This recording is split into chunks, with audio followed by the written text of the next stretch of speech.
لا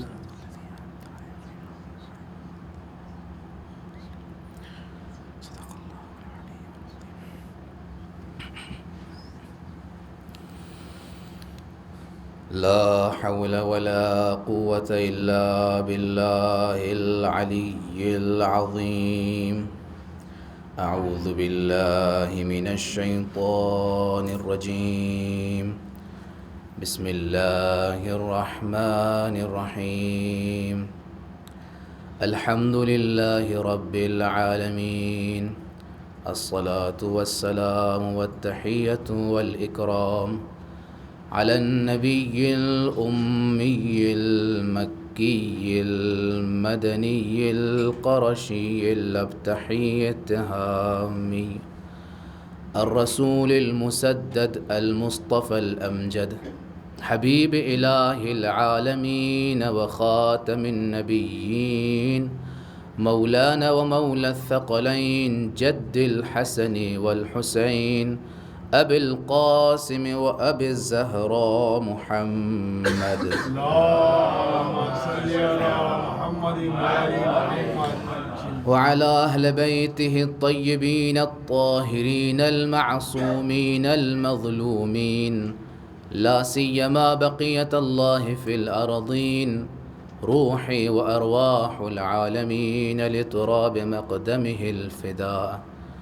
واللعنة الدائمة الباقية على أعدائهم وغاصب حقوقهم ومنكر فضائلهم من يوم عداوتهم إلى قيام يوم الدين.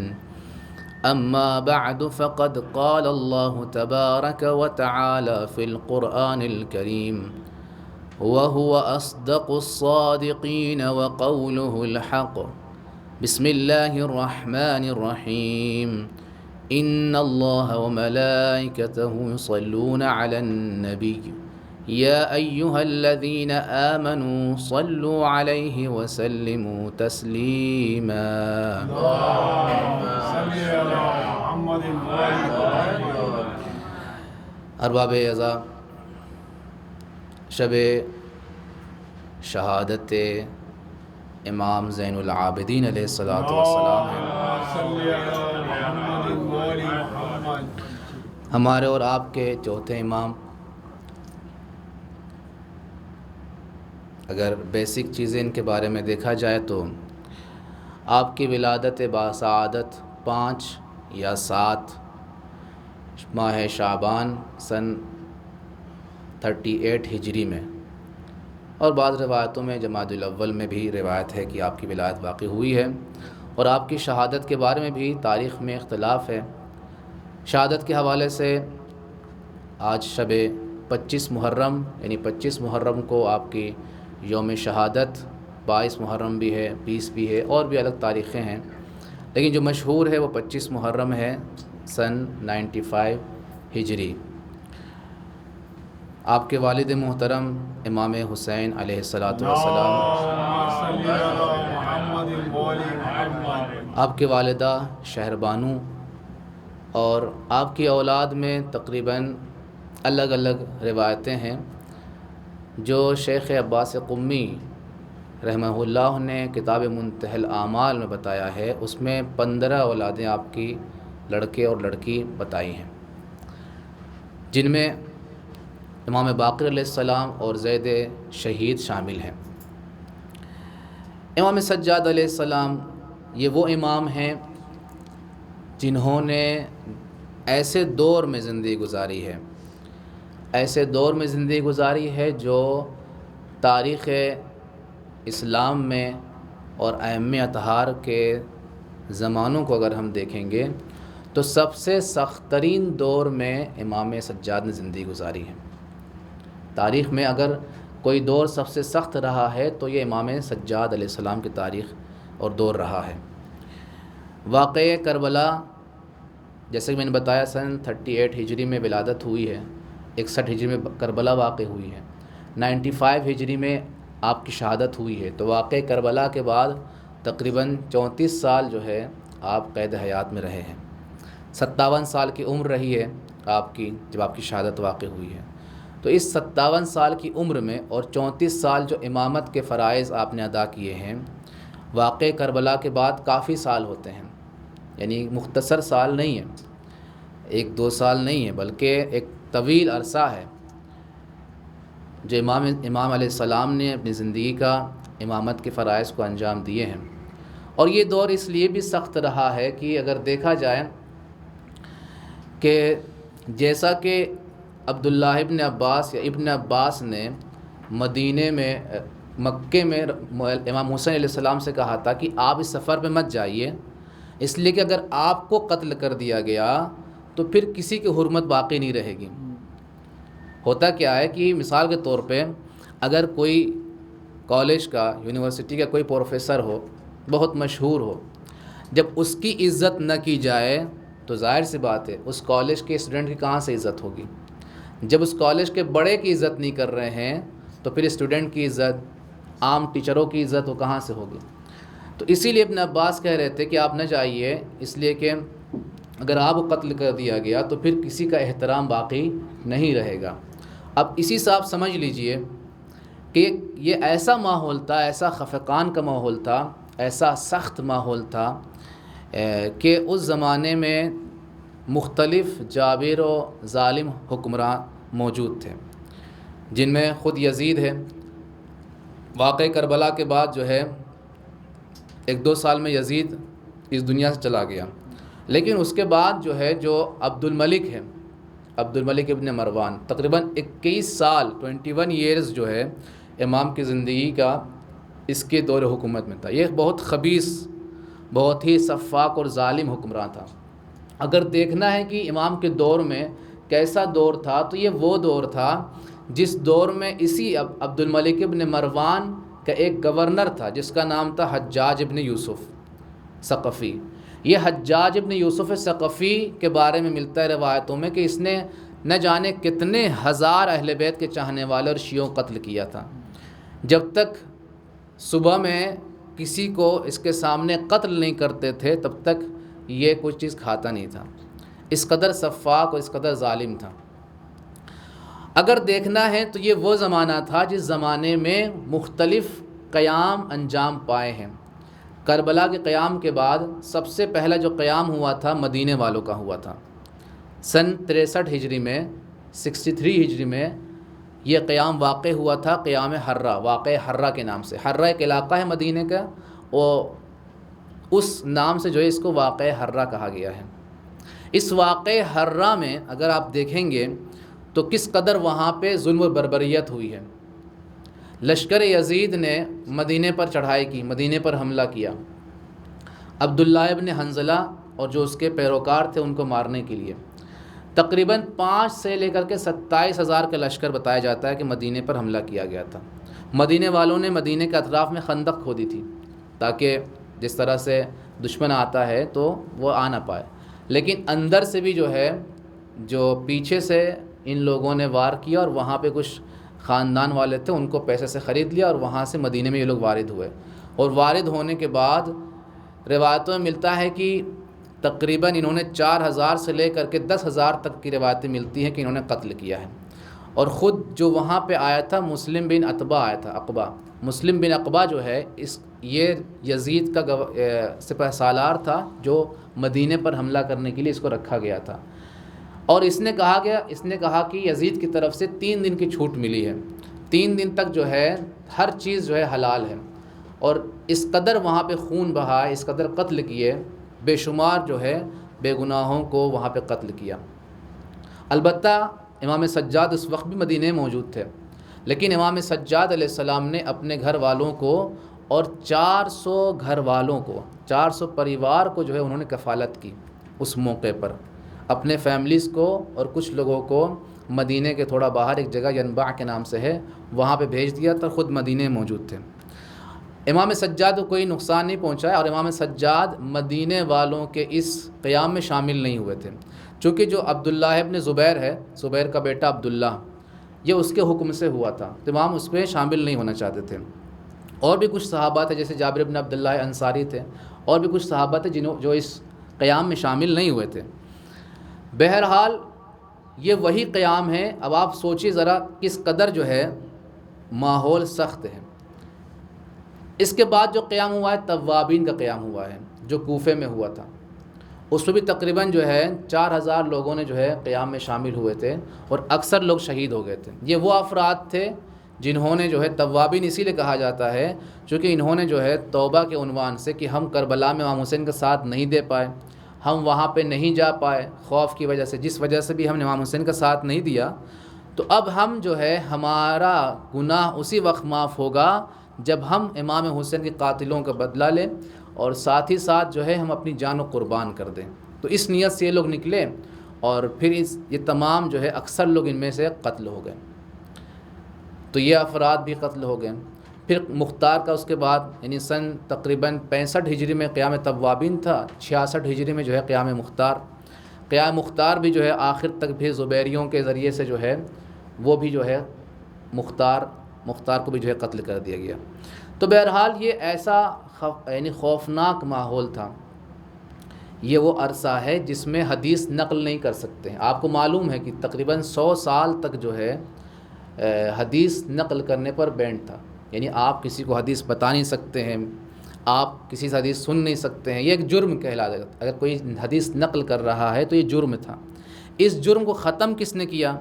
یہ عمر ابن عبدالعزیز بنی امیہ کا ایک حاکم تھا جو عمر ابن عبدالعزیز تھا. اس نے 2 کام اچھے انجام دیے تھے. پہلا کام یہی کہ اس نے جو ہے جو حدیث پر پابندی تھی اس پابندی کو ختم کیا اور اس نے حکم دیا کہ رسول کے احادیث کو نقل کیا جائے.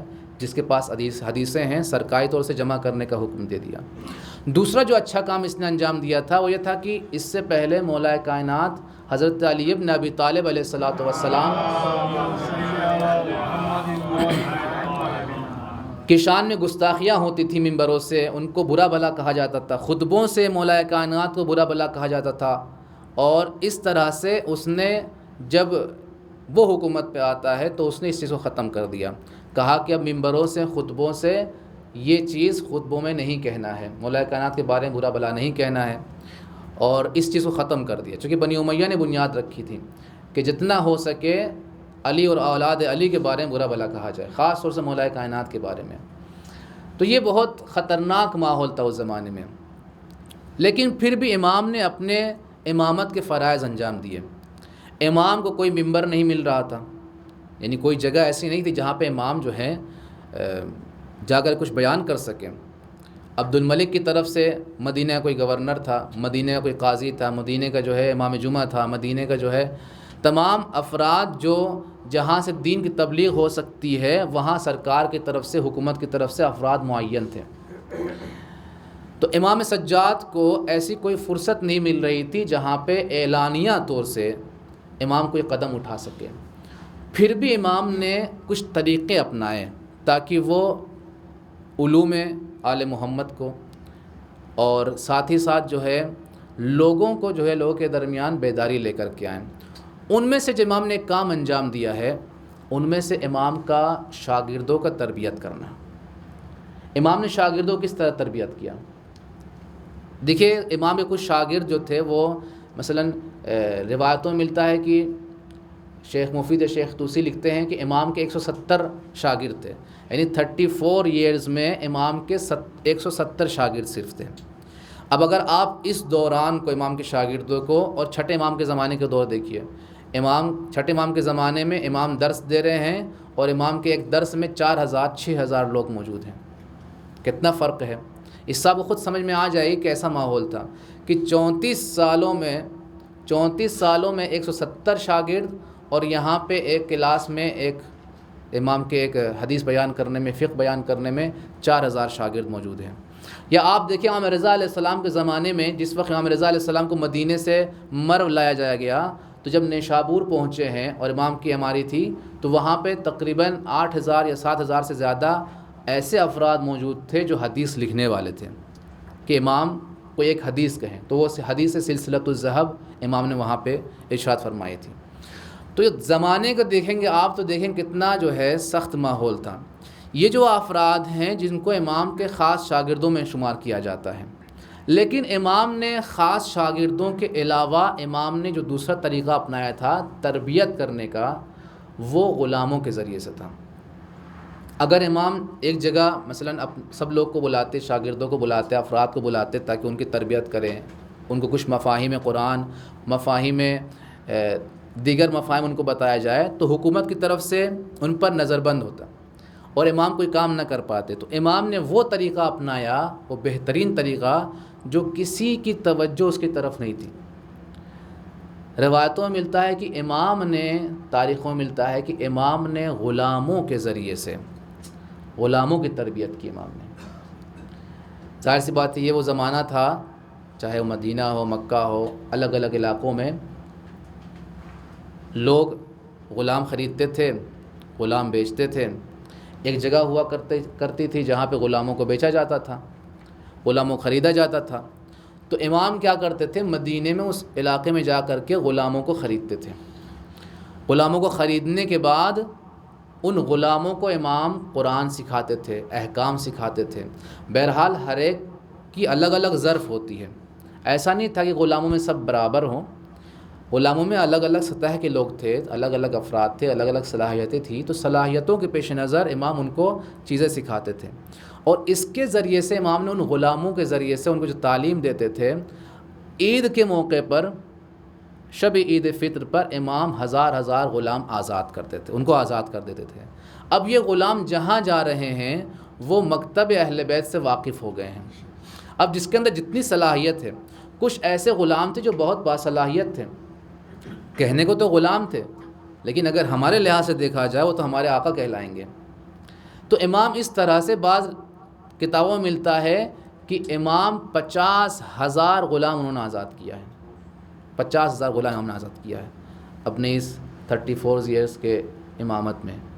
تو غلاموں کے ذریعے سے امام جو ہے مکتب اہل بیت کو پھیلا رہے ہیں۔ اب یہ غلام جہاں جائیں گے، چونکہ امام خریدتے ہیں غلام کی صورت میں، ان کو آزاد کرتے ہیں۔ آزاد کرنے کا مطلب یہ ہوتا ہے کہ اب یہ کسی کا غلام نہیں ہے، جیسے باقی لوگ رہتے ہیں ویسے یہ بھی رہیں گے، معاملہ کریں گے، جائیں گے، آئیں گے۔ اب یہ غلام نہیں رہے ہیں، کسی کے انڈر میں نہیں ہے۔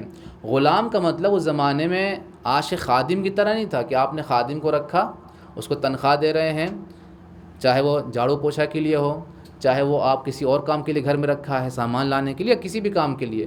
ایسا نہیں کہ آپ اس کو تنخواہ دے رہے ہوں تو جتنی تنخواہ دے رہے ہوں اس کے حساب سے کام ہو رہا، نہیں۔ غلام کا مطلب ہوتا تھا کہ غلام ایسا ہے جو آقا کہے گا وہی کرنا ہے اس کو، یہاں تک کہ اگر آقا کہہ دے کہ تم کسی کو قتل کر دو اور وہ کسی کو مار ڈالے گا آقا کے حکم پر، تو شریعت کہتی ہے کہ اس کو نہیں پکڑا جائے گا، اس کے آقا کو پکڑا جائے گا، یہ تو غلام ہے، آقا کو جیل میں ڈالا جائے گا، اس کے مالک کو جیل میں ڈالا جائے گا، اس کو سزا ملے گی کیونکہ اس نے اپنے آقا کے حکم کی تعمیل کی ہے۔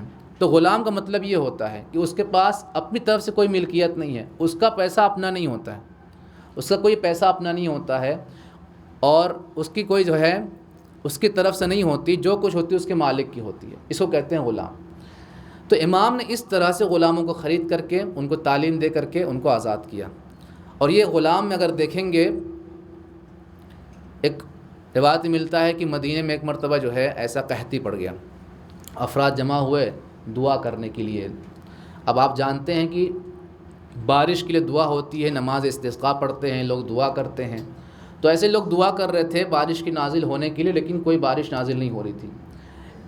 تو مسیب کہتے ہیں میں نے دیکھا ایک غلام کو، ایک سیاہ فام غلام کو، ایک جو چہرے سے کالا ہے، اس کو میں نے دیکھا کہ پبلک سے الگ ہو کر کے ایک کونے میں جاتا ہے، ایک اونچائی پہ جا کر کے وہ سر کو سجدے میں رکھتا ہے اور اللہ سے جو ہے کچھ کہتا ہے۔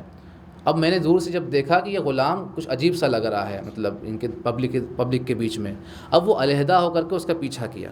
کہتا میں نے پیچھا کیا، میں نے دیکھا کہ وہ جگہ جا کر کے وہ دعا کر رہا ہے، پروردگار بارش کو نازل کر دے، پروردگار ان دعا کرنے کے ذریعے سے اپنے اس پیغام کو خدا تک پہنچا رہا ہے کہ میں اس وقت تک سر نہیں اٹھاؤں جب تک جو ہے بارش نازل نہ ہو۔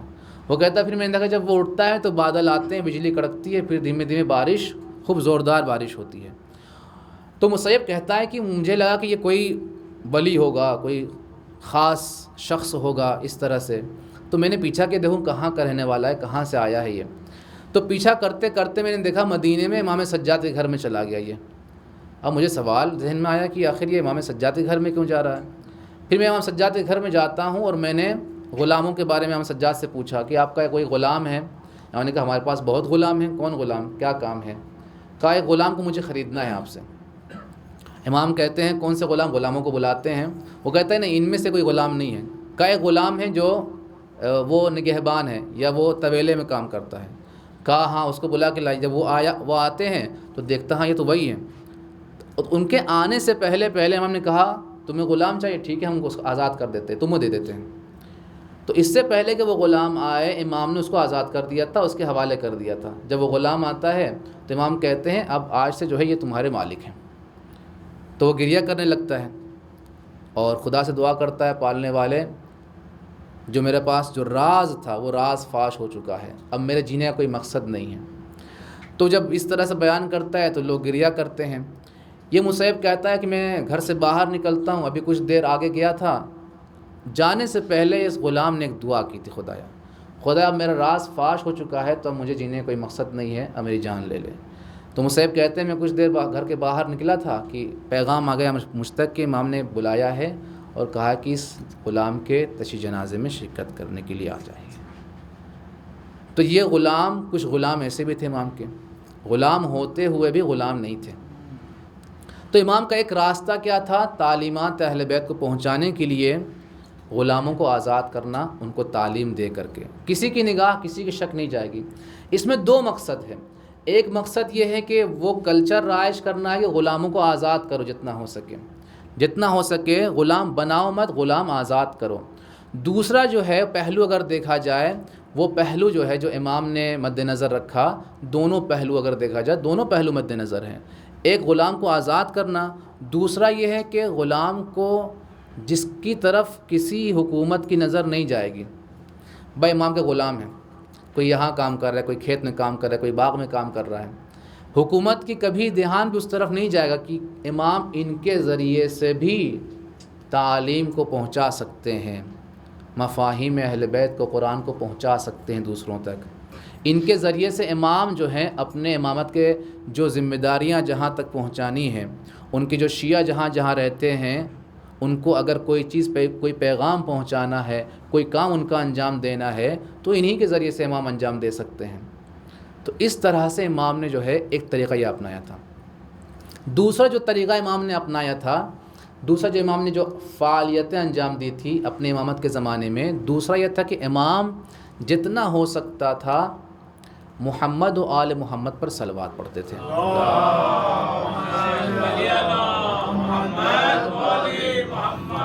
اور اس چیز کو امام نے دعاؤں کے سہارا لیا، چونکہ امام کہیں لیکچر دے نہیں سکتے تھے، جمعہ خطبہ نہیں دے سکتے تھے، لوگ شاگردوں کی تربیت اس طرح سے اعلانیہ طور سے نہیں کر سکتے تھے، یہاں تک کہ امام صبح کی نماز سے پہلے اپنے کچھ خاص شاگردوں کے ساتھ مسجد میں حاضر ہوتے تھے، مسجد النبی میں، اور ان کو معارف سکھاتے تھے، ان کو تعلیم دیتے تھے۔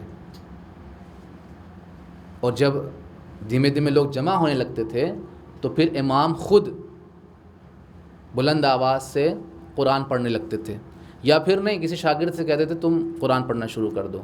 کیوں؟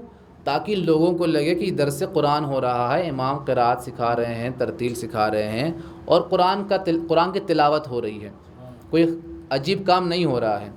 جب لوگ جمع ہوتے تھے تو پھر امام جو ہے اس طرح سے کرتے تھے۔ کیوں؟ چونکہ ماحول جو ہے بہت سخت ماحول تھا، بہت خفقان کا ماحول تھا، بہت پرآشوب زمانہ تھا۔ امام کو جو ہے جتنا ہو سکتا تھا اپنے چاہنے والوں کی جانیں بچانی تھی، ساتھ ہی ساتھ معارف ہی پہنچانا تھا، امامت کے فرائض بھی انجام دینے تھے۔ تو امام نے ایک دوسرا طریقہ اپنایا دعاؤں کے ذریعے سے۔ یہ دعا صرف دعا نہیں ہے بلکہ یہ تربیت کرنے کے لیے بہترین اصول ہے، یہ دعاؤں کے ذریعے سے۔ اور ان دعاؤں میں امام نے جو ہے صلوات کو جو ہے اس کا جز قرار دیا، اس لیے کہ دیکھیے اہل بیت سے لوگ دور ہو رہے تھے، لوگ آل رسول سے دور ہو رہے تھے، لوگ آل رسول کو کچھ اور سمجھ رہے تھے۔ اگر آپ شام میں جب امام گئے تھے اسیر بن کر کے، جب وہ شامی کہتا ہے کہ اللہ کا شکر کہ جو ہے اللہ نے تم لوگ کو جو ہے اسیر بنایا اور امیر المومنین یزید کو جو ہے کامیابی عطا کی، نعوذ باللہ، یہ جملات جب اس نے اپنے زبان سے جاری کیے تو امام نے اس سے کہا کیا تم نے قرآن پڑھا ہے؟ تم نے کہا ہاں قرآن پڑھا ہے۔ کیا تم نے قرآن کی یہ والی آیت سنی ہے؟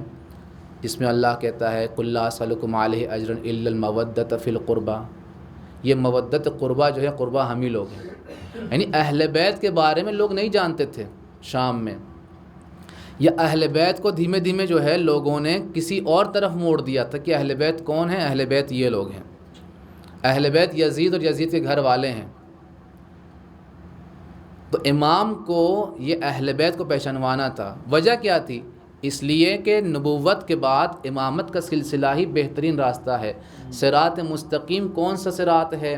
یہ وہ راستہ ہے جو غدیر خم میں رسول خدا نے کہا تھا من کنت مولا فہذا علی مولا۔ تو یہ ولایت اور امامت کا راستہ وہی اہل بیت کا راستہ ہے۔ اہل بیت کو جاننا ہے تو اس راستے سے جاننا ہے۔ تو جہاں محمد وہاں آل محمد۔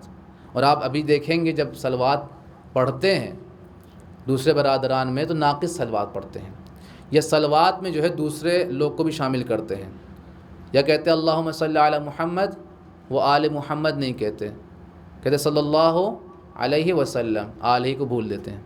تو امام کو معلوم تھا کہ یہ آل جو ہیں یہ گمراہی کی طرف جا رہے ہیں، تو امام نے صلوات کے ذریعے سے مثلا دعائے سیف سجادی 5ویں دعا ہے، اس میں آپ دیکھیں 17 مرتبہ جو ہے محمد و آل محمد پر جو ہے امام نے صلوات پڑھی ہے اس دعا میں۔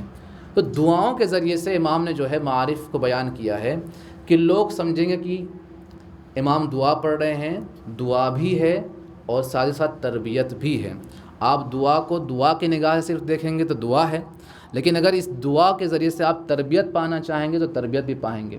اس دعا کے ذریعے سے آپ کوئی میسج لینا چاہیں گے تو آپ میسج بھی لے سکتے ہیں، آپ پیغام بھی لے سکتے ہیں، اپنی زندگی میں اس کو عمل پیرا کر سکتے ہیں۔ تو اس طرح سے امام نے جو ہے مختلف مواقع پر مختلف دعاؤں میں، امام کی کوئی بھی دعا ایسی نہیں جس میں صلوات نہ ہو، ہر دعا میں صلوات ہے۔ اس سے پہلے اگر آپ دیکھیں گے دوسرے امام کے زمانے میں، مثلا پہلے امام کے زمانے میں دعائے کمیل میں اس طرح سے نہیں ہے، دعائے کمیل میں یہ والی صورتحال نہیں ہے۔ کیوں یہ والی صورتحال نہیں ہے؟ اس کی وجہ یہی ہے کہ آج کے زمانے میں جو ہے حالات الگ ہیں، اس زمانے میں حالات الگ تھے۔ تو امام نے جو دوسرا طریقہ اپنایا تھا وہ یہ تھا کہ اہل بیت کو پہچانوانا تھا، تو صلوات کے ذریعے سے اور دعاؤں کا راستہ اپنایا تھا ہدایت کرنے کے لیے۔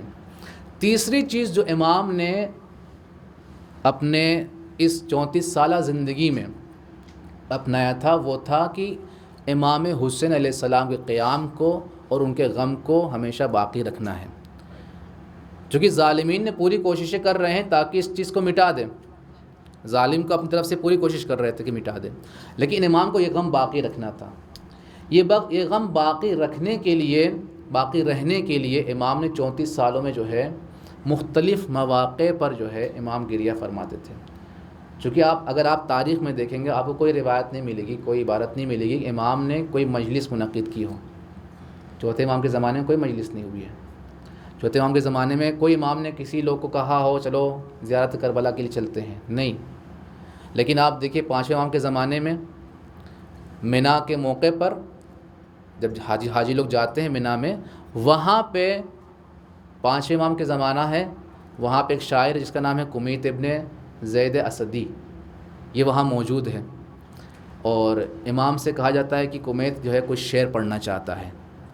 تو امام کہتے ہیں کمیت یہ وہ جگہ ہے جہاں پہ ذکر خداوندی کرنا چاہیے۔ تو کمیت کہتا ہے میں جو شعر پڑھوں گا، اشعار پڑھوں گا، وہ آپ کے جد امام حسین کے بارے میں ہے۔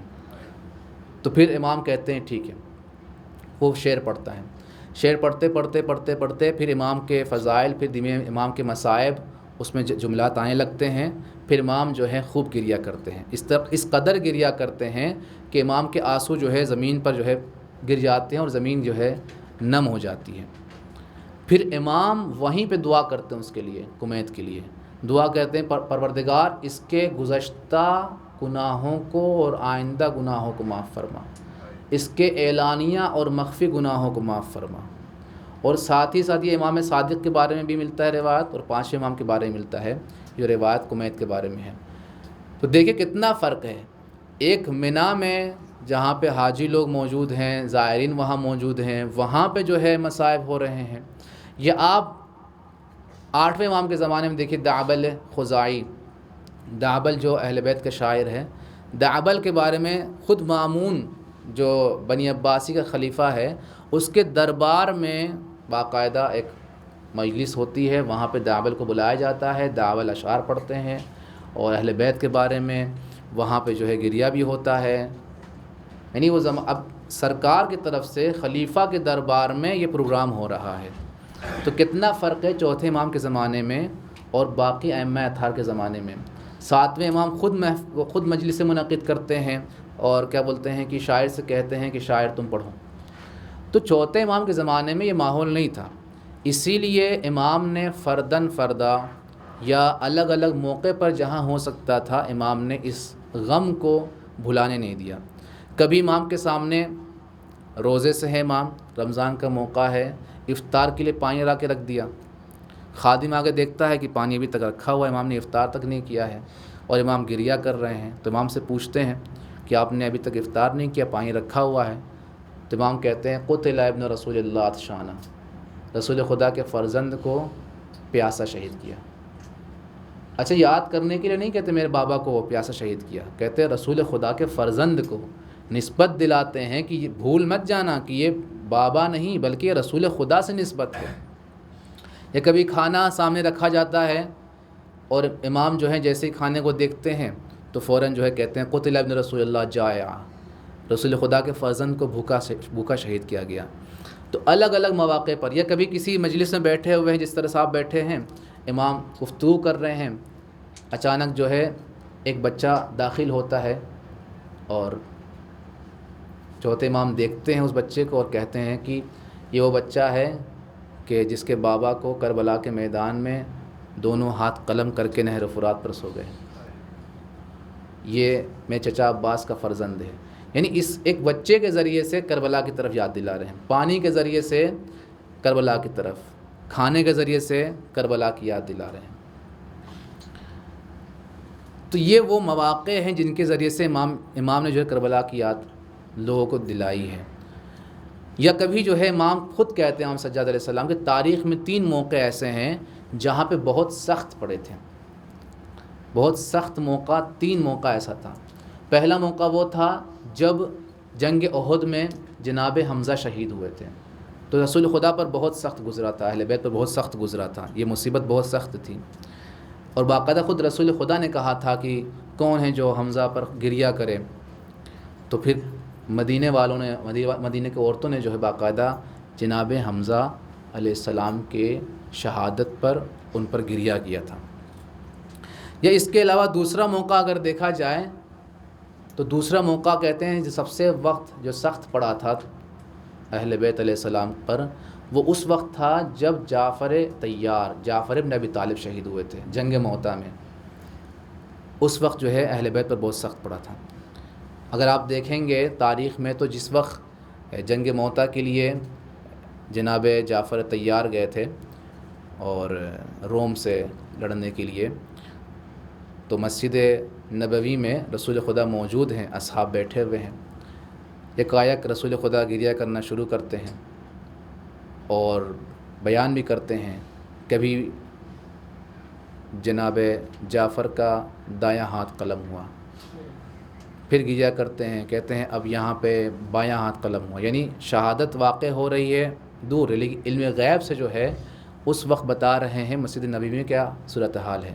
اور ابھی وہاں سے خبر آئی نہیں ہے.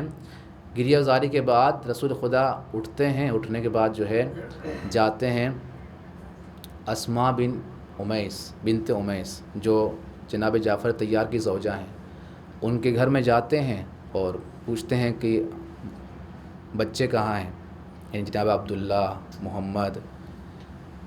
تو کہ بچوں کو بلاتی ہیں اور بلانے کے بعد جو ہے رسول خدا ان کو اپنے زانوں میں بٹھاتے ہیں اور ان کو پیار کرتے ہیں، ان کو چومتے ہیں. یہ عمل جو ہے جناب اسماء دیکھ رہی ہیں اور کہتی ہیں کہ یا رسول اللہ آپ تو ان کو ایسے پیار کر رہے ہیں جیسے یتیموں کو پیار کیا جاتا ہے. تو رسول خدا گریہ کرنے لگتے ہیں اور کہتے ہیں ہاں تمہارا شوہر جو ہے جعفر شہید ہو گئے. اور پھر وہاں فضیلت بیان کرتے ہیں کہ جعفر طیار ہیں، ابھی جنت میں جو ہے اللہ نے ان کے 2 ہاتھ کے بدلے 2 پر دیے ان کو. تو کہتے ہیں یہ وقت جو ہے بہت سخت تھا جو خاندان اہل بیت پر گزرا تھا. اور یہیں سے ایک سنت قائم ہوئی تھی اور یہ جناب عبداللہ ابن جعفر جو جناب زینب کے شوہر ہیں، وہ کہتے ہیں یہاں پہ میں رسول خدا کے ساتھ تھا ان 3 دنوں میں جہاں وہ جاتے تھے، رسول خدا نے اپنے ساتھ رکھا تھا۔ اور کہتے ہیں کہ پھر رسول خدا نے اپنے گھر پہ گئے، اپنے فاطمہ زہرا سے کہا، اپنی بیٹی سے کہا کہ 3 دن تک کھانا جو ہے ان کو پہنچایا جائے۔ کہنے لگے اس کے بعد سے یہ سنت قائم ہو گئی کہ جب کسی کی یہاں موت ہوتی تھی تو دوسرے لوگ 3 دن تک کھانا پہنچاتے تھے۔ اب یہ الگ بات ہے، ہمارے یہاں ماحول بدل گیا ہے، جس کی یہاں موت ہوتی ہے اس کو کھانا دینا ہوتا ہے سب کو۔ پھر کہتے ہیں تیسرا موقع کون سا ہے؟ کہتے ہیں تیسرا موقع وہ ہے کہ لا یومک یومک یا ابا عبداللہ، کوئی دن امام حسین جیسا نہیں ہے، اس لیے کہ 30,000 لوگوں نے امام حسین کو گھیر رکھا تھا اور سب اس بات کے لیے بہت مصر تھے کہ جتنی جلدی ہو سکے ہم کچھ نہ کچھ امام حسین کے جسم پر وار کر سکیں۔ وہ بھی کیوں؟ تقرب اللہ، اللہ سے قربت کے لیے۔ غم اس بات کا تو ہے کہ 30,000 لوگوں جمع ہوئے تھے شہید ہونے کے لیے، لیکن اس بات کا غم زیادہ ہے کہ نیت یہ تھی کہ اللہ سے قریب ہونے کے لیے امام حسین کو شہید کر رہے تھے۔ جو جوانان جنت کا سردار ہے اس کو شہید کرنے کے لیے اتنے ہزار لوگ جمع ہوئے تھے تاکہ اللہ سے قریب ہو جائیں۔ قربتاً اللہ امام حسین کو شہید کر رہے تھے، اللہ کے لیے حسین کو شہید کر رہے تھے جو نواسے رسول تھا۔ تو یہ تیسرا موقع تھا جو سب سے زیادہ سخت تھا۔ تو عزیزو، امام حسین کے لیے ہمیشہ گریہ کرتے رہے امام سجاد علیہ السلام، اور اس طرح سے انہوں نے اپنے فرائض ان سالوں میں 34 سالوں میں انجام دیا۔ لیکن امام نے اپنی عبادتوں کے ذریعے سے لوگوں کے درمیان محبوب ہو گئے، لوگ ان کو سید الساجدین کا لقب دے دیا، زین العابدین کا لقب دے دیا۔ عبادتوں کی زینت، اس قدر سجدہ کرتے تھے وہ، دن رات میں 1000 جو ہے وہ عبادتیں انجام دیتے، نماز پڑھتے تھے، ان کو سید الساجدین کا لقب دے دیا۔ اور جس وقت امام اس دنیا سے جا رہے ہیں وہ پھر بھی امام لوگوں کے حقوق کو بھلایا نہیں انہوں نے۔ امام نے باقاعدہ ان کی ایک اونٹنی تھی جو تقریباً 20 سال سے زیادہ اس پر بیٹھ کر انہوں نے حج انجام دیا، کبھی اس کو ایک مرتبہ بھی تازیانے نہیں مارے۔ اب سوچئے جس امام نے کبھی ایک جانور کو تازیانے نہیں مارے ہیں، اس کے بہن، اس کی پھوپھیاں اور دیگر اسرائے کربلا پر پورے راستے میں کس قدر تازیانے مارے ہیں۔ راوی کہتا ہے کہ جناب زینب کبریٰ جب مدینے آتی ہیں، قبر رسول پر جاتی ہیں، اس کے بعد جب قبر والدہ پر جاتی ہیں جنت البقیع میں، قبر رسول پر جانے کے بعد گریہ کرتی ہیں، یا رسول اللہ، اس راستے میں اس قدر مجھ پر تازیانے مارے، میں یہاں دکھا نہیں سکتی ورنہ آپ کو دکھاتی کہ کس طرح سے ظالموں نے ہم پر تازیانے برسائے ہیں۔ سید الساجدین کو لوگوں نے بہت شان و شوکت سے دفن کیا۔ وہ لوگ جو اہل بیت کے چاہنے والے ہوں، یہ چاہنے والے نہیں تھے، ایک جمع غفیر جمع ہوا، امام کو جنت البقیع میں دفن کیا، جہاں پہ بہت سالوں پہلوں تک وہاں پہ گنبد بھی تھی، مزار بھی تھا، لیکن آج وہی جنت البقیع میں اماموں کے مزار بنا گنبد کے ہیں، بنا مرقد کے ہیں۔ دن میں دھوپ کی تپش اور رات میں اوس، شہادت سے پہلے بھی جب اسیری کا عالم تھا، ہمیشہ شام شام کر کے الشام کر کے گریہ کرتے تھے۔ سب سے زیادہ مصیبت شام میں پڑی، ایسی جگہ پر رکھا تھا جہاں پہ چھت نہ تھی، دن میں دھوپ اور رات میں اوس سے پریشان تھے۔ وہیں پر سکینہ جب ان پرندوں کو دیکھتی تھی کہ اڑتے ہیں، پوچھتی تھی پھوپھی اماں یہ کہاں جاتے ہیں؟ زینب کہتی تھی اپنے گھروں کو جا رہے ہیں۔ پھوپھی اماں ہم کب اپنے گھر جائیں گے؟ ایک وقت وہ بھی آتا ہے کہ جب یہ قافلہ مدینے کی طرف چلنے لگتا ہے، جب ساری بیویاں سوار ہوتی ہیں، رباب ہیں جو دوڑ کے آتی ہیں، جناب زینب پوچھتی ہیں کہاں جاتی ہو؟ کہتی ہیں میں جاتی ہوں سکینہ کے پاس۔ قبر سکینہ پر آتی ہیں، کہتی ہیں بیٹا تم کو گھر جانے کی بہت تمنا تھی، اب قافلہ گھر کی طرف جاتا ہے۔ الا لعنت اللہ علی القوم الظالمین، سیعلم الذین ظلموا ای منقلب ینقلبون۔ پروردگار تجھے واسطہ اہل بیت علیہ الصلوۃ والسلام کا ہماری اس قلیل سی عبادت کو قبول فرما۔ پروردگار ہمارے والدین کی گناہان صغیرہ کبیرہ کو معاف فرما، ہمیں نیک اعمال انجام دینے کی توفیق عطا فرما۔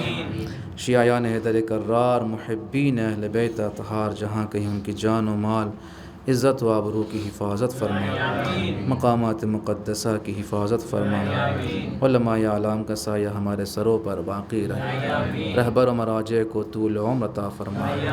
پروردگارہ امام زمانہ علیہ الصلوۃ والسلام کے ظہور میں تعجیل فرما، ہم سب کو ان کے ناصر و اعوان میں شمار فرما۔ اب حضرات سے گزارش، ایک مرتبہ سورہ الحمد اور 3 مرتبہ سورہ اخلاص کی تلاوت فرما کر تمام شہدائے پارا چنار اور اسماعیل حنیہ اور دیگر شہدائے مقاومت کی ارواح کو اور تمام مومن مومنات کو اتصال فرمائیں۔ بسم اللہ الرحمن الرحیم۔